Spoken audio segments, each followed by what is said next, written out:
کبھی آپ نے رات کی گہری خاموشی میں آسمان کو دیر تک تکتے ہوئے یہ محسوس کیا ہے کہ وہ آپ کو دیکھ رہا ہے؟ وہ بے شمار ستارے، وہ دور اندیکھے جہاں، ایسا لگتا ہے جیسے کائنات خاموشی میں بھی آپ سے بات کر رہی ہو۔ مگر سوال یہ ہے، وہ کہنا کیا چاہتی ہے؟ وہ اقبال کا شعر ہے نا کہ مدت سے ہے آوارہ افلاک میرا فکر، کر دے اسے اب چاند کی غاروں میں نظر بند۔ یہ صرف الفاظ نہیں، یہ ایک کیفیت ہے، وہ کیفیت جو انسان کے اندر اس وقت جنم لیتی ہے جب وہ پہلی بار اپنے وجود سے بڑا کچھ دیکھتا ہے۔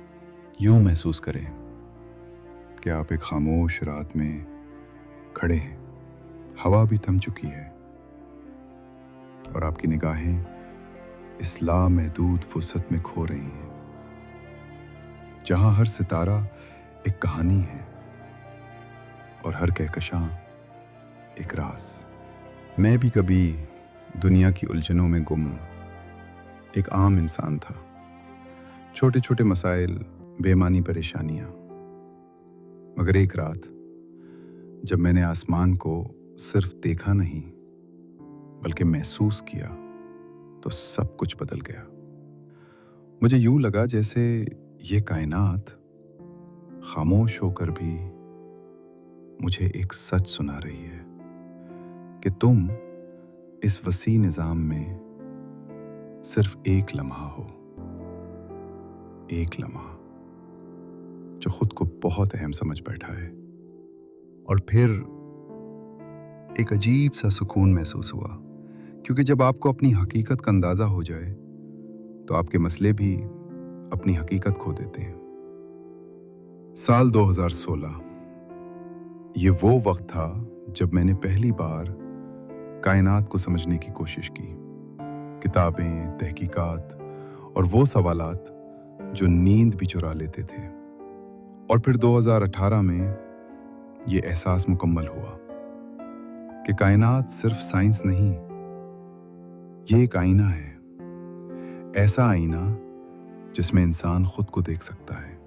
جب آپ ستاروں کو دیکھتے ہیں تو وہ آپ کو یاد دلاتے ہیں کہ وقت آپ کے اختیار میں نہیں اور زندگی صرف ایک مہلت ہے۔ تو پھر سوال یہ ہے، ہم اپنی اس مختصر مہلت کو کن چیزوں پر ضائع کر رہے ہیں؟ وہ چیزیں جو شاید کائنات کی نظر میں کبھی اہم ہی نہ تھیں۔ میں نے تحقیق کی، سیکھا اور ان لوگوں کو سنا جو اس وسیع حقیقت کو سمجھنے کی کوشش کر رہے تھے، اور پھر یہ سفر ایک مقصد بن گیا۔ میں نے اس سوچ کو الفاظ میں قید کرنے کی کوشش کی، ایک ایسی تحریر جو صرف معلومات نہ دے بلکہ ایک دروازہ کھول دے، کیونکہ کائنات کو دیکھنا آسان ہے مگر اسے سمجھنا یہ ایک سفر ہے، ایسا سفر جو آپ کو ستاروں تک نہیں بلکہ خود تک لے جاتا ہے۔ یہ کائنات ہمیں کچھ نہیں دیتی سوائے ایک احساس کے کہ ہم اس سے کہیں زیادہ گہرے ہیں جتنا ہم خود کو سمجھتے ہیں۔